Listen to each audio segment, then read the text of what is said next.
Bonjour à tous et bienvenue sur le podcast hebdomadaire de la cellule, tandis que les cornemuses de je ne sais quelle association nantaise sont en train de nous rejoindre. Aloïs, merci encore une fois. C'est un podcast qu'on te doit, tu l'as organisé pour nous. Donc c'est le deuxième podcast que tu nous organises sur Nantes comme ça. Et aujourd'hui, c'est avec les organisateurs. C'est pas le dernier, j'espère. Non, j'espère. Et aujourd'hui, c'est avec les organisateurs des Utopiales. Alors c'est un podcast qui a un goût de on reprend les mêmes et on recommence, puisque Sam est à nouveau parmi nous, puisque tu es aussi un organisateur des Utopiales, un bénévole. C'est ça, un bénévole. Voilà. Rebonjour. Avec nous également Cohen. Tu vois, entre-temps, j'ai quand même réussi à oublier ton pseudo. Hein. Costaud. C'est pas grave. Avec nous aussi Corentin. Bonjour à tous. Et Adélaïde. Pas Adeline. Bonjour. Voilà. Adélaïde, bonjour. Et donc, aujourd'hui, on va s'interroger sur la place. Ah oui, pardon, excuse-moi, Tom, je t'ai oublié. Bien sûr, Thomas Poussou est avec moi, mon éternel contradicteur. Bonjour. Il est venu avec moi, à Nantes. Et aujourd'hui, on va se poser cette question. Quelle est la place du jeu du jeu de rôle dans, j'allais dire, la convention des Utopiales, mais ce n'est pas une convention, Corentin.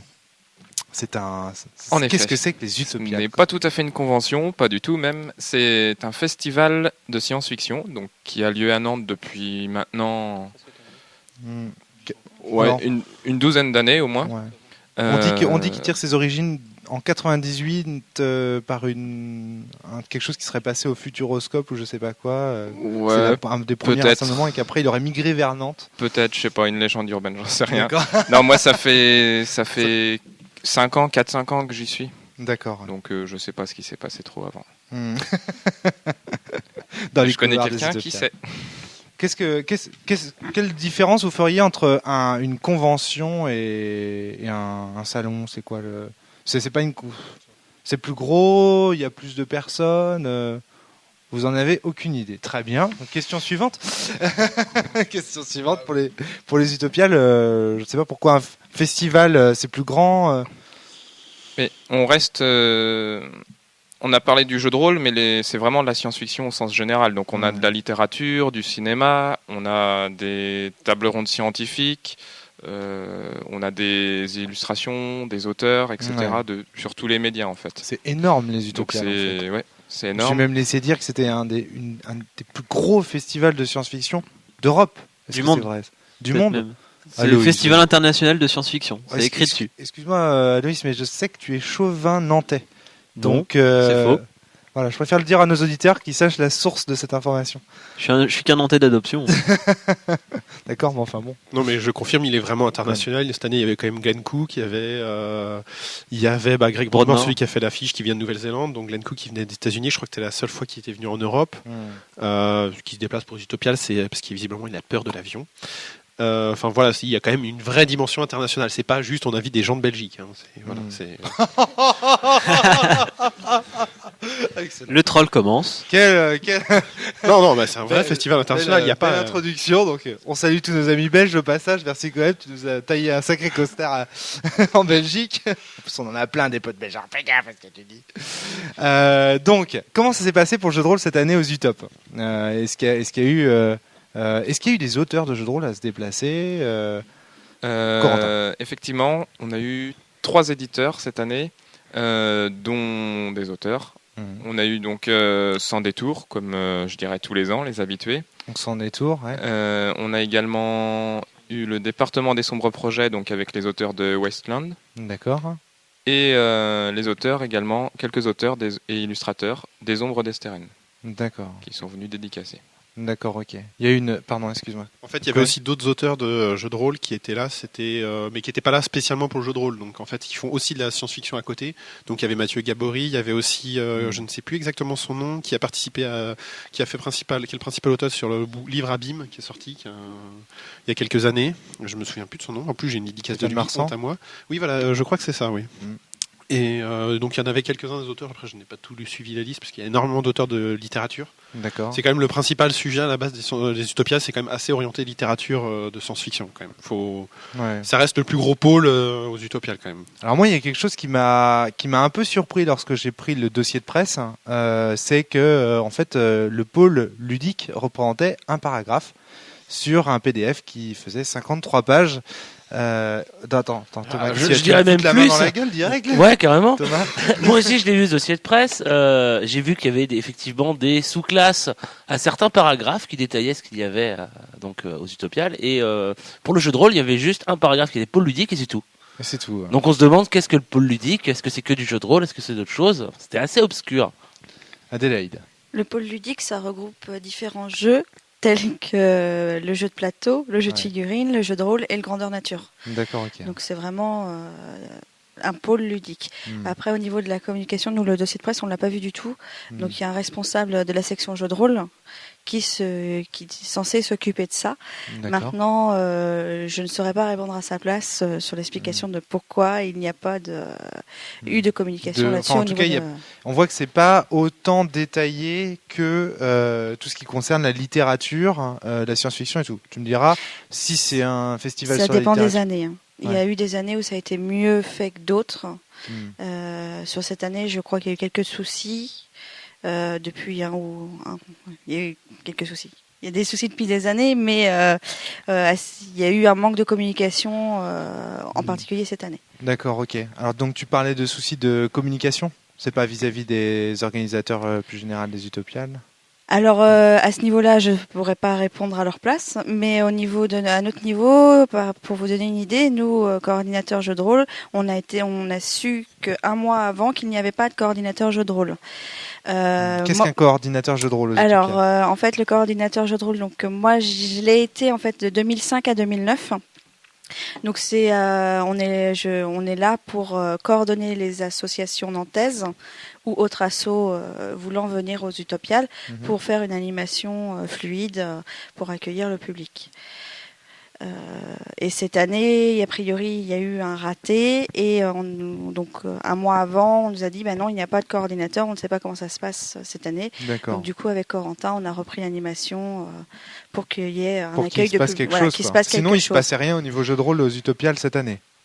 Il y aurait eu des indépendants, comme tous les ans, il y a des indépendants qui viennent. Après, ça aurait peut-être pas été une animation aussi carrée qu'elle a pu l'être cette année. D'accord, ok.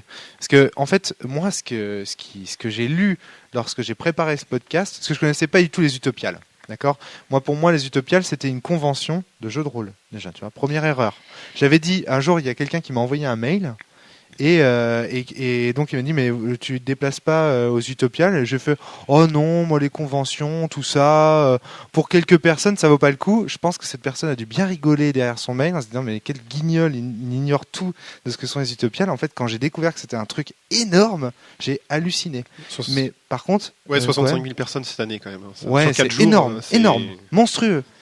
Mais par contre, il y a quelque chose qui m'a beaucoup déçu. Et une sensation que j'ai eue en tant que journaliste entre guillemets de la presse rôliste, c'est que le jeu de rôle avait très mauvaise presse. J'ai l'impression que quand on regarde ce qui se passe du point de vue des Utopiales, le jeu de rôle c'est le parent pauvre, on le met un petit peu de côté quoi.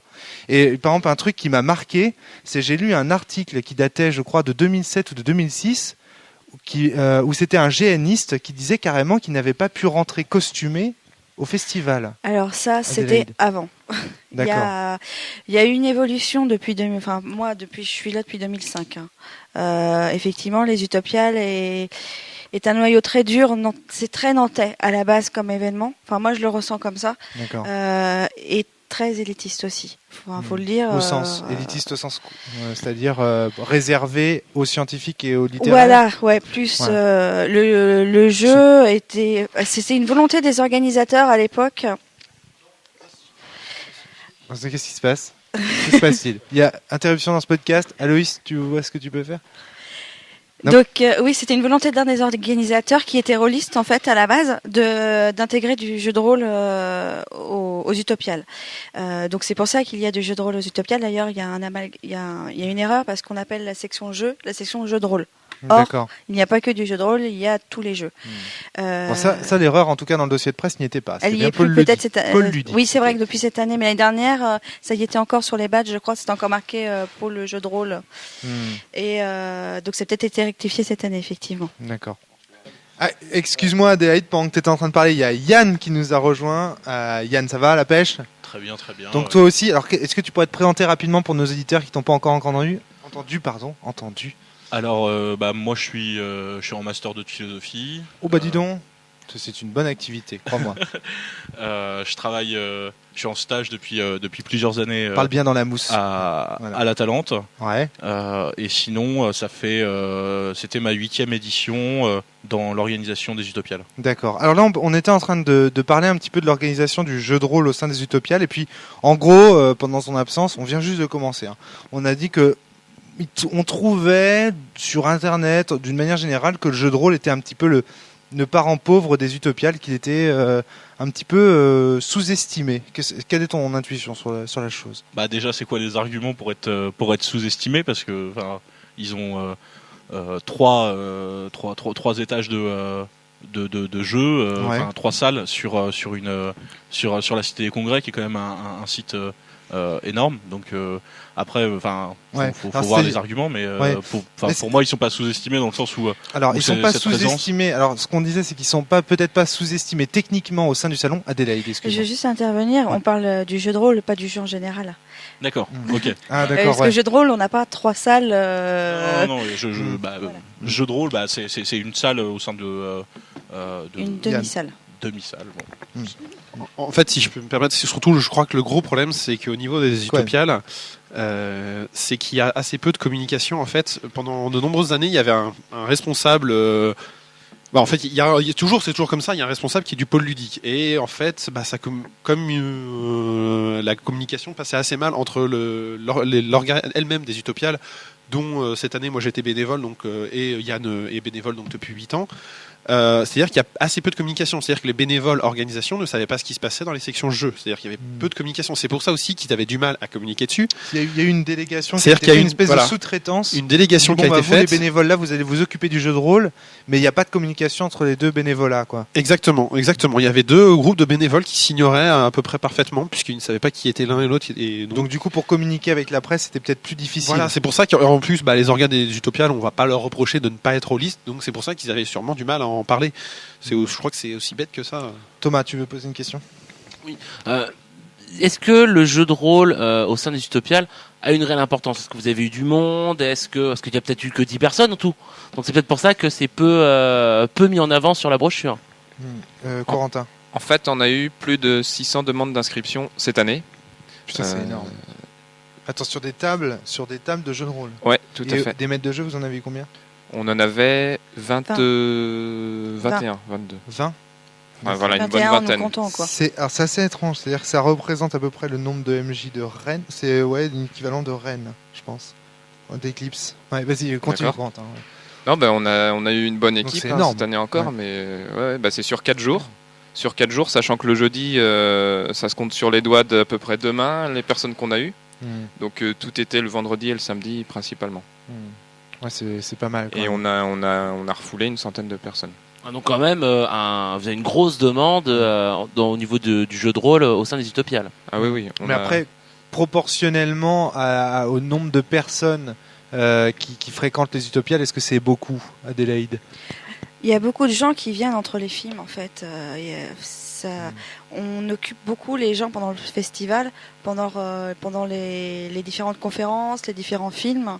Donc, effectivement, par rapport aux chiffres des entrées des Utopiales, c'est pas un chiffre énorme, mais faire jouer 500 personnes, ça reste quand même énormément de boulot, quoi. Ouais, j'imagine. Du coup, en visiteurs, ça fait 46 000 pour les Utopiales. Ouais. Cette année, en 2011, ouais. Ça c'est énorme. Non, c'est 46 000. Moi aussi j'ai eu 65 000, mais c'est bon. Après, c'est selon les manifestants, selon les CRS, tout ça. Qui compte, il y a le compte syndicat et le compte police. Et du coup, 600, c'est énorme. Moi-même étant rôliste, je le sais très bien.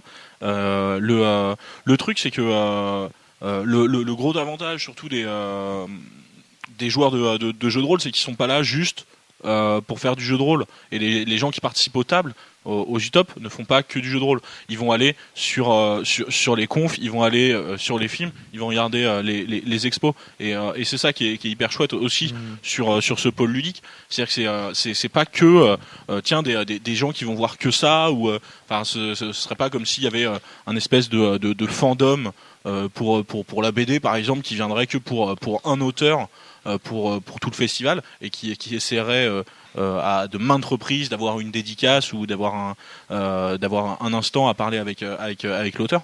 Non, là c'est des gens qui viennent. C'est ça qui me semble intéressant. Et bien sûr, c'est ça qui me semble intéressant. On a vraiment un public.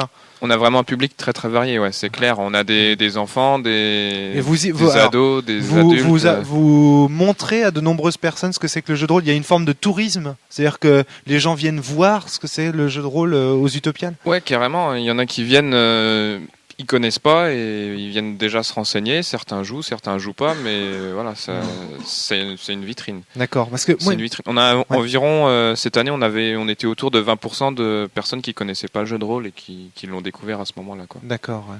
Adélaïde. On a souvent des nouveaux, et ce qui est moi, par rapport aux anciennes années, ce qui est sympa, c'est qu'il y a des gens qui ont découvert le jeu de rôle aux Utopiales et qui reviennent.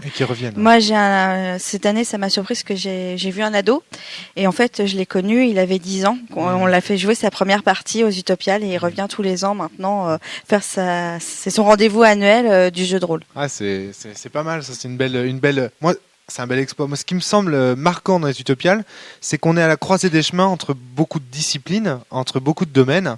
Et c'est là justement qu'on va pouvoir un petit peu mesurer, entre guillemets, le regard que les uns ont sur les autres et inversement.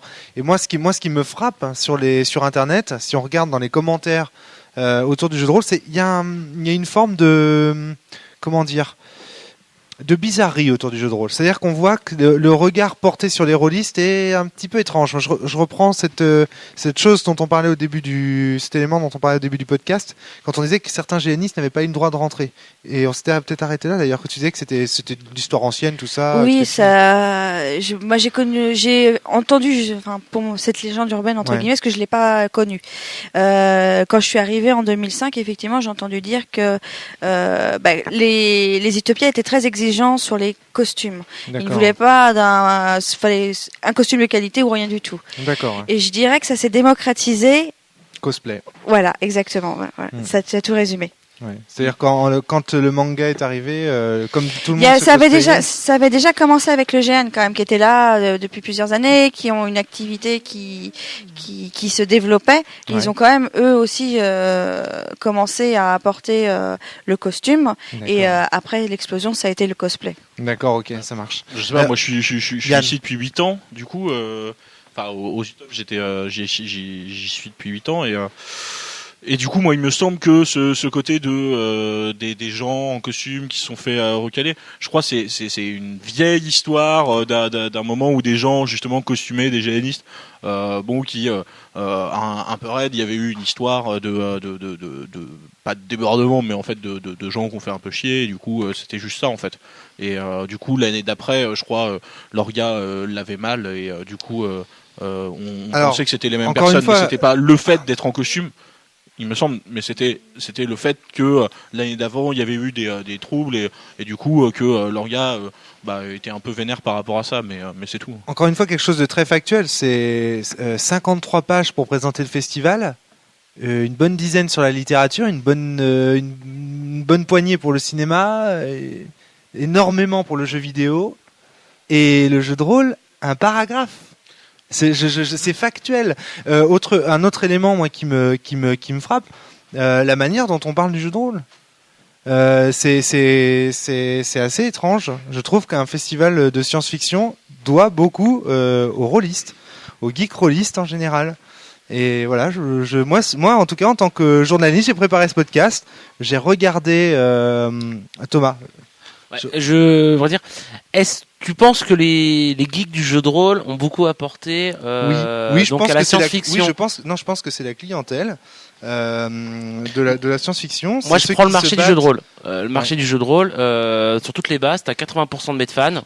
Et après, tu as de temps en temps un peu de la science-fiction. Et si tu regardes la science-fiction, c'est quasiment que du jeu à licence. Battlestar Galactica, Star Trek, Star Wars. C'est quand même pas le canon le plus courant que tu peux trouver dans le jeu de rôle. Sans s'il n'y a pas de licence. Ah, super.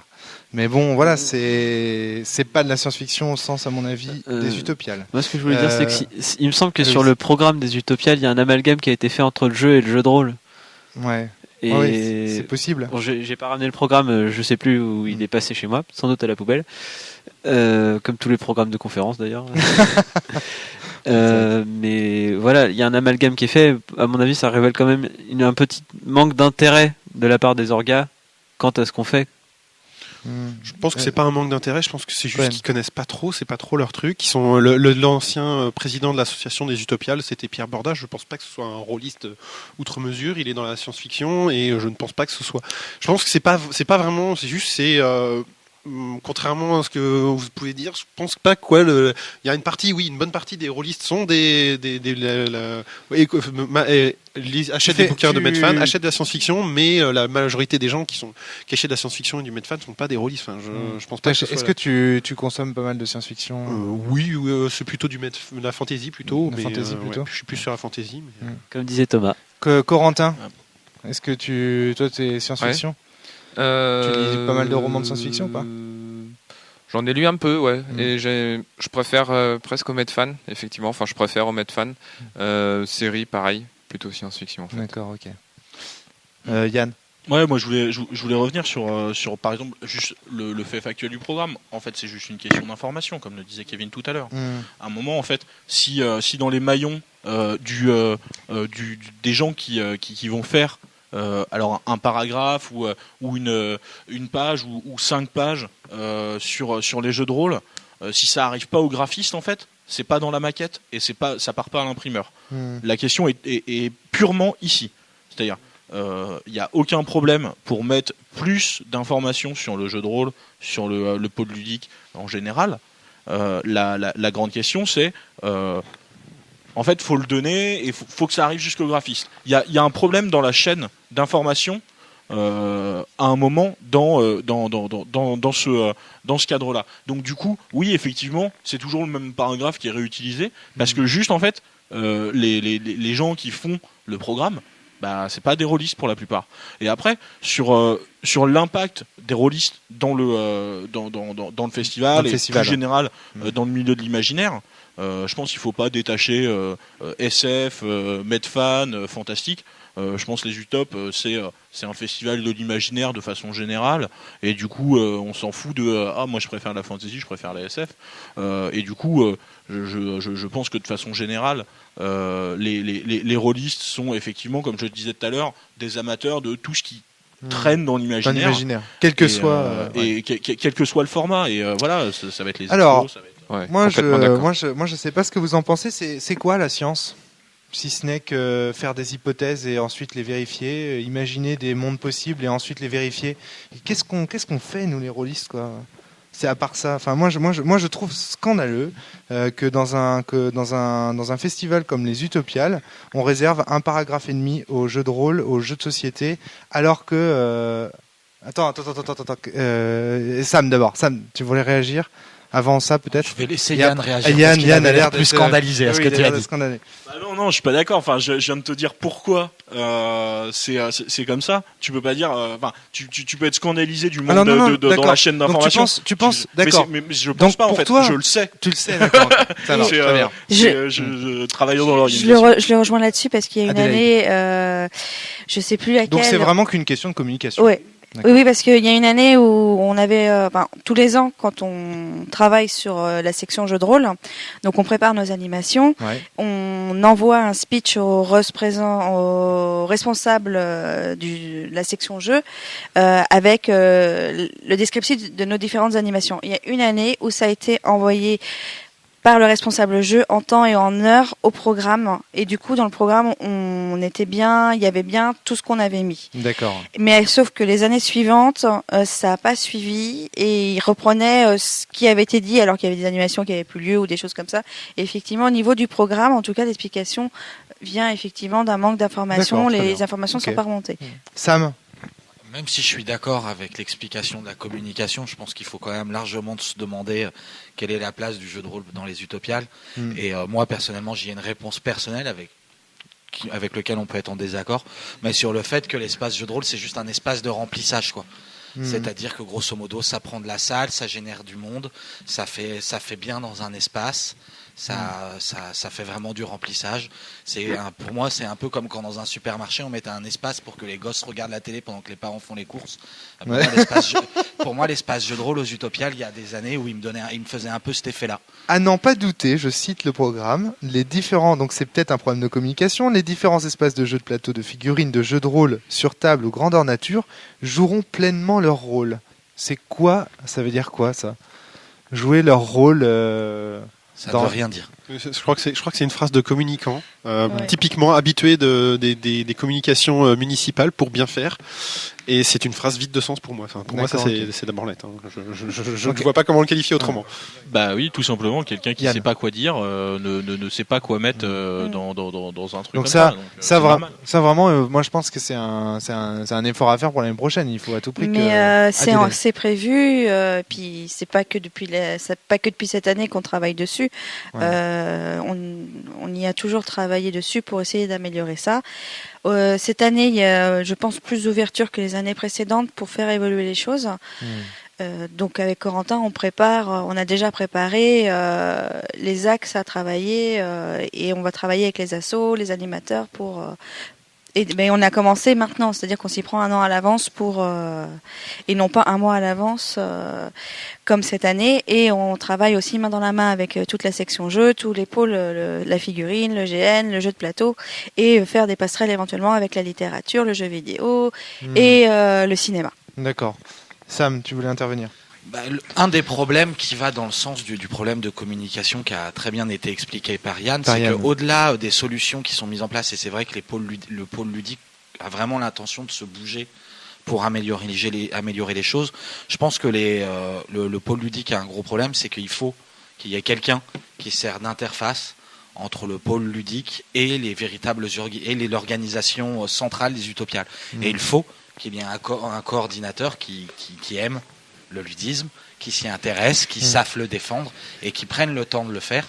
Et s'il y a eu tous ces problèmes de communication, c'est avant tout qu'on n'avait pas quelqu'un qui le faisait au sein des Utopiales. La personne qui servait d'intermédiaire entre les organisateurs des Utopiales et le pôle ludique ne faisait pas bien son boulot. Je vois tout le monde qui rigole. J'en connais un qui va avoir les oreilles qui vont siffler. Quand même, je comprends pas en fait. Non, je connais pas les Utopiales. Ça a changé de responsable, c'est très bête. Avant, c'était pas la même personne qui était responsable de la coordination. J'ai pas envie de faire un lynchage. Honnêtement, on pense qu'il n'y a pas transmis des informations puisqu'on a été vérifié au-delà des informations qu'il devait transmettre et effectivement, ils les ont jamais eues les années précédentes. Donc voilà, je crois que on peut ergoter là-dessus longtemps sur sa responsabilité. En tout cas, ça a changé et on voit l'amélioration. Donc, depuis... Oui, il y a vraiment... je pense, vous êtes tous un peu responsables. Excusez-moi, messieurs. Faut pas non plus défausser sur... Non, mais on est là pour proposer des projets et les réaliser. Et c'est ce qu'ils attendent et on sera là pour le faire. Corentin, ça fait pas mal de temps que tu veux le micro. Non, effectivement, il faut aussi être constructif dans les deux sens. Il faut avancer dans les deux sens. On sent qu'il y a une ouverture. En face, il faut aussi proposer des choses pour montrer qu'il y a une démarche de coller aussi avec ce que peuvent attendre les Utopiales. Donc de l'extérieur, cette faute de communication fait qu'on a l'impression que les Utopiales s'en foutent. De l'extérieur, tu lis des articles sur Wikipédia qui te parlent de ces des histoires de GN qu'on veut pas de mecs costumés. Tu lis des trucs après comme quoi, tiens, le jeu de rôle finalement ça représente qu'un paragraphe sur un truc de 53 pages, que les stands coûtent une fortune, etc. Et tu te dis mais attends, c'est pour qui est ce festival? Alors au niveau du jeu de rôle et de la communication, on a quand même eu les dernières années quelques articles articles dans Ouest France. Vas-y. Il y a eu différents articles dans Ouest Ouest France, ouais. sur le jeu de rôle, sur Tout le à fait. GN aussi, j'en avais Tout à vu. Il y a eu aussi un passage en radio à France Bleu. Il y a quand même des choses. Il y a des passages de la presse il y a des passages régulièrement de la sur les stands presse, de jeux voilà. de rôle. Hein. Ça, c'est Il y en a, ça dépend des années, pas tous les ans, effectivement. Et ça, on l'observe dans toutes les conventions rôlistes. Hein. Je tiens à préciser que cette année, c'est dans Presse Océan, ça vaut ce que ça vaut, hein, mais il y a eu un article sur le jeu en général. Et il a quand même été assez bien écrit. Bon, je vais pas faire de la pub parce que voilà, c'est moi qui ai initié cet article. Mais c'est pas moi qui l'ai écrit, d'une part. D'accord. Mais il a quand même été assez bien rédigé par un stagiaire en fait. Mais la double page était bien. Ça fait penser à Footmania, tu sais, où le stagiaire, c'est le petit mec là en short sur son terrain. Non, les articles ont été, même ceux qu'on a eu les années précédentes, étaient vraiment bien faits. C'était vraiment positif. Yann. L'autre question, c'est d'un regard extérieur. À un moment, en fait, faut juste y aller. Quand on y va, il y a juste plein de gens qui sont dans les salles et qui se marrent autour de jeux de rôle ou de jeux de plateau. Et je pense que c'est le plus important. Le retentissement, sincèrement, sur les conférences scientifiques. Et les conférences sur le jeu de rôle, elles sont où là? Il y en a eu. Alors, 2008, il y en a eu une, en 2009 aussi. 2010 aussi, il y a eu, en fait, on les a initiés en 2010 réellement. Il n'y en a pas eu cette année parce que on n'a pas eu le temps de la construire. Donc l'idée, c'est aussi d'en remettre l'année prochaine. Ouais. Et ça nous permet aussi de faire des passerelles avec les autres médias. D'accord. Voilà, tu sais ce que tu vas faire l'année prochaine pour les UTOP. Hein. Non. Il y en a pas une cette année, le jeu de rôle, le jeu un laboratoire non, c'est la science-fiction, un laboratoire philosophique. Ouais. Autant pour moi. Je pense honnêtement que Sens peut avoir sa place. Non, Utopia, va, c'est bon, on n'est pas là pour faire de l'autopromo. je suis là pour vous tirer les verres du nez sur votre organisation et je veux vous dire que de l'extérieur, vraiment, il y a cette idée que c'est le parent pauvre. Bon, voilà, c'est dommage que c'est une erreur de communication. L'erreur de communication dont parlait Yann. Attends, 2 minutes, Sam. Je donne la parole à Corentin. Je te donne la parole ensuite, Sam. Corentin. Mais je dirais que la com externe, mais aussi la com interne, fait que effectivement, je peux comprendre que certains aient un ras-le-bol ou qui aient cette impression de je m'en foutisme, quoi. En externe, en interne. Voilà, et je trouve ça injuste. Tout le monde n'est pas forcément d'accord, même on le voit autour de cette table. Il y a différents points de vue qui sont tout à fait compréhensibles. Mais c'est très injuste parce que finalement, on se retrouve. Enfin, on a là un carrefour entre différents médias. On a d'un côté la science-fiction, la littérature, le jeu vidéo, et on voit le jeu de rôle. On fait vivre l'imaginaire. Le jeu fait vivre l'imaginaire. Voilà, pour moi, il devrait avoir une place centrale aux Utopiales. Enfin, en tout cas, il devrait avoir une place de quadrangle, quoi. À mon avis, Sam. Tu voulais ajouter quelque chose avant de t'endormir? Non, je suis d'accord avec Corentin. Pour rebondir sur ce que tu disais, le doute que tu as en regardant les choses de manière très extérieure. Micro, Sam. T'es bon, ouais. Moi, pour être sur Nantes depuis une dizaine d'années, ça fait une dizaine d'années que je vais aux Utopiales. Ce doute, je l'ai en étant plus ou moins d'intérieur aussi. Donc, d'accord.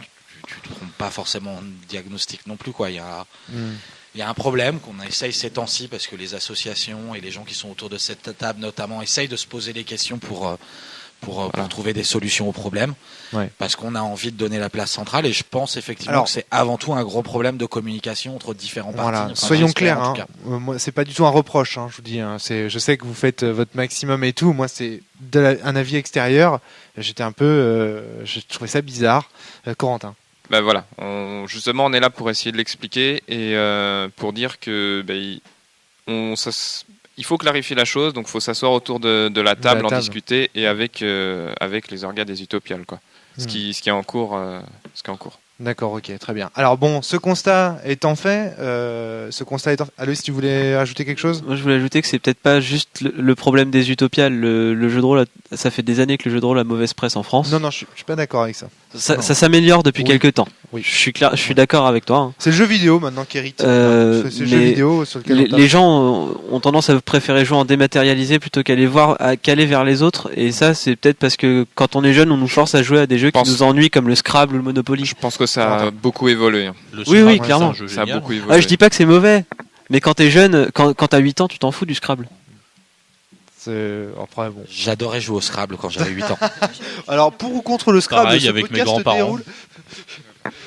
Donc après, moi j'ai envie de dire aussi, ouais, c'est pas une position centrale, mais d'accord, le jeu de rôle ça fait vivre l'imaginaire, mais quand même on a quand même un gros problème, c'est l'intégration de ce genre d'activité dans un festival qui est quand même un lieu fondamentalement bruyant. On a le jeu de rôle, pour moi, dans l'idéal, ça joue la table dans une pièce isolée et pas de bruit autour. Ça, c'est pour moi, c'est idéal. Tu penses aussi que c'est pour ça que le jeu de rôle est assez méconnu? Comment on fait pour intégrer quelque chose comme ça dans un festival qui draine de plus de 40 000 personnes. Enfin, c'est aussi, ouais, on est un peu dans un coin, effectivement, de facto. On est dans une salle qui est, même si elle est isolée et quasiment réservée, on parlait partage avec les figurinistes. Alors, excuse-moi, mais les littéraires qui sont invités, là, les invités, on lit pas leurs livres dans le couloir du salon. Effectivement. Donc ils sont invités et il y a des gens qui viennent pour les dédicaces et on les fait parler et c'est là qu'on s'aperçoit, tiens, mais en fait c'est intéressant la science-fiction, ils sont intéressants. C'est vrai que... Et si on faisait parler les rôlistes un peu? C'est vrai qu'il pourrait y avoir beaucoup plus de participation des auteurs de jeux de rôle. Je pense dans les conférences, il n'y aurait aucun problème à ce qu'ils s'intègrent. Je pense que c'est aussi que, bêtement, comme ils invitent énormément d'auteurs, ils les font participer, leurs auteurs, aux tables rondes. Après, Yann, on connaît beaucoup plus long sur les tables rondes que moi. Après, davantage sur les auteurs, en fait. Il suffit de voir le nombre d'auteurs qui sont rôlistes, tout simplement. Ouais. C'est clair. Broadmoor qui a fait l'affiche est rôliste. Jaworski, il y a tellement de rôlistes qui parlent dans les tables rondes. C'est pas un problème, et ça revient assez souvent sur le tapis dans les conférences à parler de jeux aussi. C'est assez génial parce que tu reviens sur cette idée que finalement c'est juste la communication. Qu'en fait le jeu de rôle est très présent aux Utopiales, mais qui passe un peu inaperçu. Et puis que voilà, c'est ce que tu dis. Excuse-moi. Il faut aussi les monter les tables rondes. Si il y a personne pour les monter derrière, il y en aura pas. Non, c'est donc sûr. maintenant à nous effectivement de trouver des sujets intéressants à développer sur le jeu de rôle, à les proposer, et justement de monter sur scène. Et ça a été possible, on l'a fait. Donc c'est pas impossible d'en remettre d'autres. C'est encourageant en tout cas de voir que justement c'est qu'une erreur de communication, et puis que vous avez l'air bien motivé pour la suite. Alors justement, parce que là on a un petit peu dressé un bilan mitigé, on va dire, du point de vue de la communication, par contre très encourageant du point de vue de la réalisation du festival. Cette année ça a été au niveau de l'affluence et tout, ça a été quand même assez intéressant. Vos perspectives maintenant 2012, qu'est-ce qui t'arrive, Thomas? Pourquoi tu me regardes comme ça? Je sais pas, t'as l'air d'être. C'est le bruit qui est derrière moi? Oui, Thomas est toujours vivant. Ah, Thomas est toujours vivant, d'accord. Il n'a même pas trollé depuis au moins une demi-heure. Je troll. Vos perspectives maintenant d'avenir, quoi. 2012, ça se présente comment? Corentin, Adélaïde. Alors, ton iPhone, sur le petit mémo d'Adélaïde, déjà le premier point, c'est la communication. Ouais. Je sais pas si ça sert de revenir dessus une fois, mais on va en reparler de toute façon. Sinon, il y a tout ce qui est organisation, donc de l'espace jeu de rôle, la gestion des salles, comment les optimiser, comment utiliser des petites salles qui sont pas forcément encore utilisées aux Utopiales. Ouais. On a tout ce qui est coordination entre les différentes assos, faire des passerelles, par exemple. Est-ce qu'on voit bien qu'entre les différents bénévoles des Utopiales, c'est ce qu'on disait au début du podcast, il y a des petits problèmes de communication, en fait, si j'ai bien compris. Pas entre les bénévoles. En fait, il y a des différents catégories de bénévoles, on va dire. Il y a ceux qui sont vraiment sur l'organisation pure des Utopiales, comme Kevin et Yann. Et il y a nous, les bénévoles de la section ludique, qui fonctionnons un petit peu différemment, qui gérons notre section, quoi. Après, l'entente est cordiale, il n'y a pas de souci. Ok. Voilà. Et donc, on a parlé de table ronde, donc ça c'est toujours au goût du jour. Pourquoi pas également de mettre en place tout ce qui est atelier enfant qui a déjà existé, qui a disparu mais qui ne demande qu'à revenir. Et qui fonctionne bien. Qui pourrait être fait également avec ceux qui font du jeu de figues, ceux qui font du jeu de plateau. Enfin voilà, il y a des choses en commun à faire au sein du jeu entier et avec le reste pour des tables rondes, il y a des idées. Je peux pas parler de tout n'est pas validé, mais voilà. Bien sûr. Sam, tu voulais intervenir? Moi, pour soulever une question, en fait, c'est pourquoi il n'y a pas plus ou pourquoi on n'essaierait pas de mettre plus de place pour la création, en fait, du jeu de rôle dans les Utopiales. Moi, je sais que c'est quelque chose qui m'étonne toujours. Dans les Utopiales, on parle beaucoup de la création du cinéma, la création un peu littéraire, la création du jeu vidéo. Quelque chose sur la création du jeu vidéo. Et c'est un sujet qui est finalement pas du tout abordé aux Utopiales. On parle beaucoup, on parle des tables, on présente le jeu de rôle, mais finalement on parle pas de ce qui a le plus de points communs avec tous les autres éléments qui sont abordés dans les Utopiales, c'est-à-dire le fait que c'est une création imaginaire comme la littérature, comme le cinéma. Et je m'interroge sur le fait que ça n'a pas de place aujourd'hui aux Utopiales, cet aspect du jeu de rôle qui est pour moi très important. Adélaïde. Alors, pour rebondir sur ce que tu dis, il y a déjà eu des ateliers création de scénario, création de personnages. Donc, après, c'est avec la volonté aussi des bénévoles qui participent à l'animation. Et justement, ça fait aussi partie de nos prochaines pistes de travail pour l'année prochaine, de remettre ces choses-là. Il y a quelques années, il y avait donc un concours de scénario, d'écriture de scénario. Alors, comme il y avait eu un concours de scénario sur place. Il y en a toujours. Il y a toujours le concours Alors, de scénario. Alors, concours de scénario, en fait, avant. C'est-à-dire qu'ils avaient fait aussi ils avaient fait une innovation que moi j'avais testée et je trouvais que c'était assez intéressant comme exercice. Bonjour, ça faisait très scolaire. C'était bonjour, vous avez votre sujet et vous avez 2 heures pour écrire un scénario, peu importe l'univers, peu importe les règles. Voilà. Vous avez fait le concours de scénario comme ça. Moi, j'avais trouvé ça très intéressant. Si ça se refait, j'aimerais bien y participer après. Ok. Ça peut être une idée. Après, il suffit, on est preneur de toutes les idées, on est là pour les soumettre ensuite. Est-ce que les gens, les maîtres de jeu, les auteurs qui viennent présenter des jeux aux Utopiales sont défrayés? Est-ce qu'il y a des gens qui viennent les chercher à la gare, comme Mathieu Gaborit par exemple? Mathieu Gaborit fait partie de... Oui, les auteurs sont légèrement défrayés. Et oui, il y a des personnes comme moi qui sont complètement fanboy et qui vont le voir comme un crétin. Et oui, bon... Oui, les auteurs sont donc. Mais en fait, Mathieu Gaborit, oui. Mais Mathieu Gaborit, oui. En fait, ça dépend des auteurs. Oui, effectivement. C'est sûr. Les Ombres d'Estérène, par exemple. Les gars des Ombres d'Estérène, ils ont été. Non, parce qu'ils venaient en exposant, c'est ça? Alors, non, ça c'était. Tiens donc. Si, oui, voilà, c'est des départements de Sombre Projet. Et après, il n'y a pas eu réellement non plus d'invités dans le cadre. Enfin, c'est plutôt de la volonté des exposants de venir et qui venaient à leurs frais. Et je ne crois pas qu'il y ait eu de défraiement. Sam. La réalité, enfin si je ne m'abuse, c'est jusqu'à présent, les organisations des Utopiales n'ont jamais mis à disposition du pôle ludique une enveloppe pour pouvoir inviter des auteurs. Après, on n'en sait rien. Oui, effectivement, il n'y a pas eu d'enveloppe a priori mise à disposition, mais est-ce que ça a déjà été demandé? On n'est même pas sûr que ça ait déjà été demandé. Donc effectivement, si on veut faire venir des gens, du monde l'année prochaine, on posera la question, est-ce qu'il y a possibilité?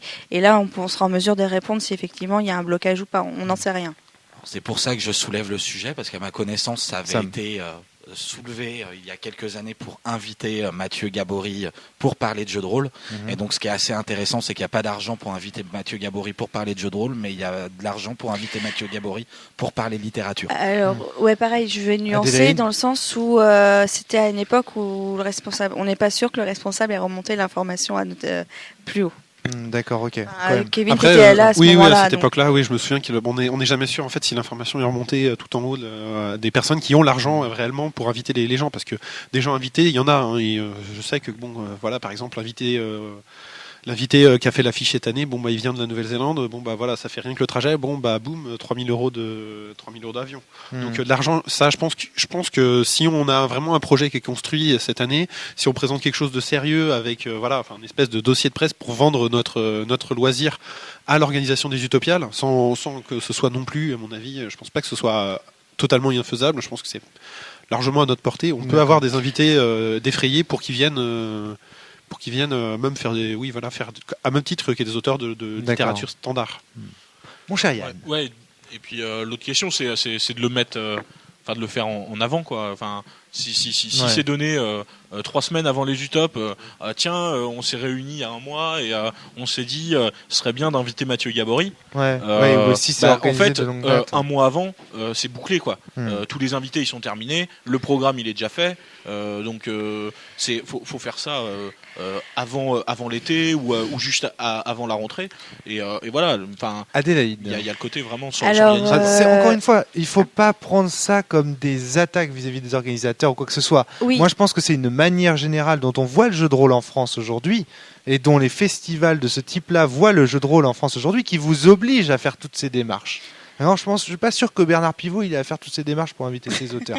Excusez-moi, mais voilà, Adélaïde. Mais c'est pas de ta faute. En ce qui non, mais je prends pas pour moi. Je veux bien préciser parce oui, que non, mais en ce qui concerne Mathieu, enfin les projets, on les a toujours, on les prépare effectivement. En juin, on a nos premières réunions. Enfin, je parle d'avant. Ouais. On les prépare, on présentait notre première réunion était convoquée en juin. Donc nous, on commençait à travailler à ce moment-là. Donc nous, on pouvait pas faire remonter l'information plus vite vu qu'on nous demandait les informations qu'en juin. Je rappelle juste que le festival est début novembre, ça fait donc à peu près. Ouais. Mais après, il y a des invités qui sont pas forcément pareil. Il y a eu 2 fois John Lang qui est venu avec le Nahal Band. Ils sont venus 2 fois. Alors je sais, c'est pas forcément directement lié au jeu de rôle, mais quand même. Enfin, moi je trouve que ça, ça touche quand même beaucoup le public rôliste. Après, on est pour, on est contre. C'est quelque chose qui a démocratisé. C'est quand même démocratisé le jeu de rôle. Après, ça vulgarisé. Le créateur aussi des Loups-garous de Tiercelieu, il me semble, qui était venu il y a 2 ans, qui était invité et qui était sur plusieurs confs. C'est un Nantais en même temps où il est de la région. Il est du département. Je ne sais pas si exactement Nantais, mais il est du département. Donc, je sais. Vous avez bien compris que moi, je suis venu avec mes gros préjugés. J'ai mis ma sandale sur vos têtes. Faut toujours faire le naïf de toute façon. Et bien sûr, pour tester, pour éprouver un petit peu. On sent bien ici que vous avez mis la patate et tout sur le truc. Et d'ailleurs, ça se sent même dans les articles qu'on lit, les retours que vous pouvez donner, ou ce genre de choses sur les forums, qu'il y a eu vraiment, vous êtes motivé, qu'il y a des bons retours. Moi, ce que je condamne plutôt, c'est ce qu'il y a au-dessus, c'est-à-dire l'organisation au-dessus. Qu'attendent-ils ces bénévoles pour venir vous voir et vous féliciter de votre travail et vous dire la prochaine fois on fera mieux pour vous? C'est ça le truc. Non, c'est vrai que c'est vrai que oui, ça pour nous ça a vraiment été pendant quelques années. C'est vrai qu'on était complètement inexistant au niveau des remerciements. Ça, totalement. Et je veux dire ça, je vais pas. Mais encore une fois, ça se voit sur le encore net. une fois, c'était. Cette année, on a été remerciés sur scène, tout le pôle ludique. On a eu l'OK. Alors, Adélaïde. Non. Donc Corentin dit on s'est remercié. On a eu l'occasion de se remercier. Non, ça a été. Il l'a fait avant. Ah oui, tu veux dire le responsable de la section jeu a quand même remercié tout le monde. Mais si on veut aller là-dedans, c'est clair que par exemple, donc la soirée samedi soir. Merci aux 50 bénévoles des Utopiales. Or, il y a une centaine de bénévoles, toutes sections jeux confondues, qui sont oubliés dans ces remerciements. Moi, ça. Là, tu touches le point sensible. Je sais pas ce que vous en pensez, mais je trouve quand même que le jeu de rôle le jeu de société, on doit quand même essayer de faire en sorte qu'il ait un rayonnement qui soit un petit peu supérieur à celui qu'on lui donne aujourd'hui. Le festival des Utopiales est à la croisée des chemins. Ça semble être un élément intéressant pour le faire. Et finalement, moi de l'extérieur, tout ce que je vois, c'est qu'en fait, on les a mis dans un coin et puis on a dit bon bah jouez bien les gars. Nous, pendant ce temps-là, on fait nos trucs sérieux, notre littérature et notre science-fiction.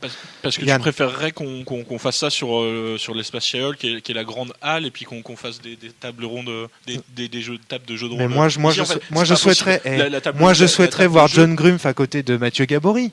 Je souhaiterais voir pourquoi est-ce que on n'entend pas les même d'autres théoriciens du jeu de rôle, des Frédéric Sintès par exemple, pourquoi ils sont pas à côté de bon, je plaide un peu pour ma paroisse, mais moi je comprends pas que ce préjugé sur le jeu de rôle subsiste dans des grands festivals comme qu'il faut que les gens proposent cette invitation peut-être.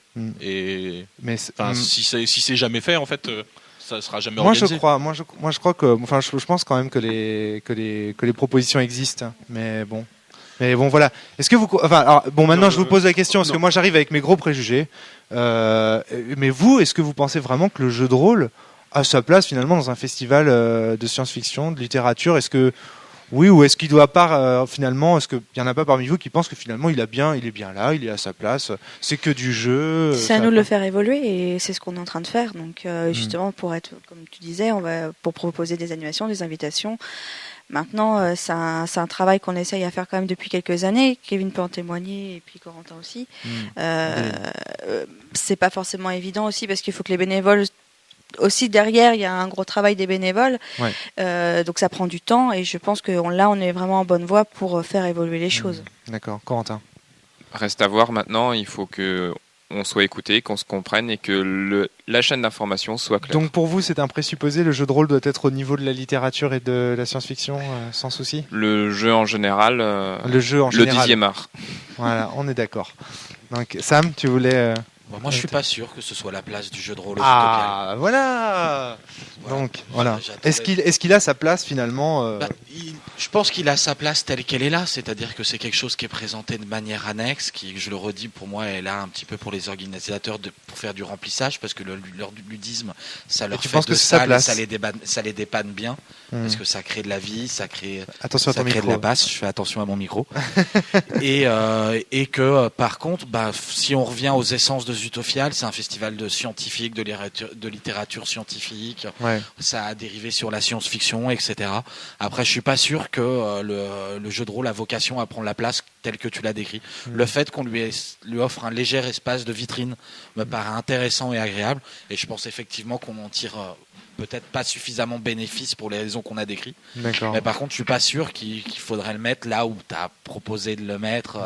Ouais. Selon toi, ça doit rester les gens qui font du bruit dans le couloir dont je plaisante. Non, pas forcément, mais comme je disais, comme je vais essayer de récapituler, je pense que la présence du jeu de rôle n'est pas essentielle aux Utopiales, que les Utopiales, c'est un grand festival qui a offert une vitrine au jeu de rôle dont il faut savoir profiter, mais que si à un moment, dans la région nantaise, on a envie d'avoir un grand espace pour le jeu de rôle, il faudra organiser quelque chose et pas forcément s'appuyer sur les Utopiales pour le faire. D'accord, ok. Tu voulais intervenir, je pense que c'est à peu près sa place. C'est-à-dire qu'on a une opportunité qui est actuellement assez mal exploitée pour différentes raisons de communication. On va pas revenir là-dessus. Je pense qu'on peut au mieux. Il y a un boulot de fou qui est fait quand même. On va relativiser parce qu'on pourrait croire que on est en train de taper sur les organisateurs des Utopiales. Il y a quand même un travail de malade qui est fait et de manière totalement bénévole. On reviendra là-dessus. Et donc je pense que nous actuellement, c'est pareil, on n'exploite pas pleinement. Je pense qu'on peut prendre un peu plus de place parce qu'il y a de la place qui dans la cité des congrès n'est pas totalement utilisée. Je pense qu'il y a des trucs qui peuvent encore, sans que ça gêne les Utopiales, honnêtement. Il y a des salles annexes qu'on pourrait servir pour augmenter un peu. Mais surtout mieux communiquer dessus, mieux l'exploiter. Mais je pense qu'on peut pas prendre, on n'a pas les festivals des Utopiales n'a pas la vocation à avoir la moitié du truc dédié au jeu de rôle. Non, bien sûr. Je pense qu'actuellement on va dire c'est 10%. Non, mais au moins que c'est vrai que dans la brochure de présentation, il y a au moins 5 pages sur le jeu de rôle, ça me semble, parce qu'il y en a 5 sur le cinéma, donc. Yann, tu voulais relativiser. Pour rebondir sur ce que tu disais, Kevin. Si c'est une question de place, moi je pense que c'est pas possible. Attention à ton micro. Parce que du coup, la cité des congrès, c'est un endroit assez fantastique pour un événement culturel. Mais du coup, sincèrement, le moins de mètres carrés est exploité à son maximum, quoi. Enfin, vraiment, je pense qu'il n'y a pas un endroit où il y a une salle qui sert à rien, en fait. Il y a des salles qui peuvent paraître vides, mais en fait, elles sont disponibles pour les traducteurs pendant les conférences, ou elles sont disponibles pour des bureaux, pour des interviews. Et après, comme tu disais tout à l'heure, l'organisation fait un travail de fou toute l'année. C'est ne serait-ce que pouvoir inviter autant de monde de façon internationale sur autant de domaines. C'est vraiment impressionnant, et c'est toujours d'une très bonne qualité. Donc. Mais toi, à ma place, pour moi, c'est d'autant plus frustrant que je m'aperçois qu'en fait, le jeu de rôle, c'est le parent pauvre. Mais encore une fois, c'est peut-être une erreur de communication, etc. Mais je m'aperçois que c'est le parent pauvre de cette. Alors que pour moi, le jeu de rôle, il brille là. Parmi ses scientifiques et ses littéraires, il n'a pas à rougir. Je pense qu'il rougit pas. C'est très engagé. Je pense qu'il a une grande place dans les Utop, et en fait je vois pas en quoi ce serait le parent pauvre. Je sais pas moi. Est-ce qu'on pourrait dire que la sculpture est le parent pauvre de la Talente, parce qu'il y en a une fois tous les 2 ou 3 ans. Si c'est le cas sur le terrain, Yann. Pas de souci, c'est le cas sur le terrain, c'est ce que tu dis, et c'est cool, super, je suis super content, et justement, je pense que tu dis vrai, mais voilà, force est de constater qu'au niveau de la communication, ça suit pas, quoi. Oui, mais la communication n'est pas le monde. Ok, très bien, bravo. Ouais, impeccable. Est-ce que vous aviez des choses à ajouter sur tout ça, ou c'est bon, on a fait le tour, on peut Oui, pour moi c'est bon, je pense qu'on a fait le tour. Hein. Je ne suis pas un chauvin nantais qui est le seul à affirmer que les Utopiales ont un rayonnement international. En tout cas, merci à Loïs de nous avoir pu nous permettre d'enregistrer ce podcast avec vous tous. Merci d'être venus. Ça nous fait très très plaisir de discuter justement de la place du jeu de rôle au sein d'un festival aussi grand que les Utopiales. Merci encore à tous les organisateurs et les bénévoles qui ont participé à cet événement. Et puis voilà, comme quoi le ressenti sur Internet n'est pas forcément le bon sur le terrain. Hein, c'est ce que nous a dit Yann pendant tout ce podcast. Allez, qu'est-ce qu'il y a, Corentin? Tu voulais rajouter quelque chose? À nuancer quand même. Comme on l'a dit tout à l'heure, hein, les remerciements, la présence dans les tables rondes, oui, des auteurs qui sont des rôlistes mais qui en parlent pas plus que ça. Enfin voilà, il y a de l'optimisation, il y a encore du chemin à parcourir, mais il y a quand même du travail de fait. Et voilà. Il y a pas rien. Allez, à bientôt tout le monde. Salut. Au revoir. Salut. Au revoir. Ciao. Au revoir.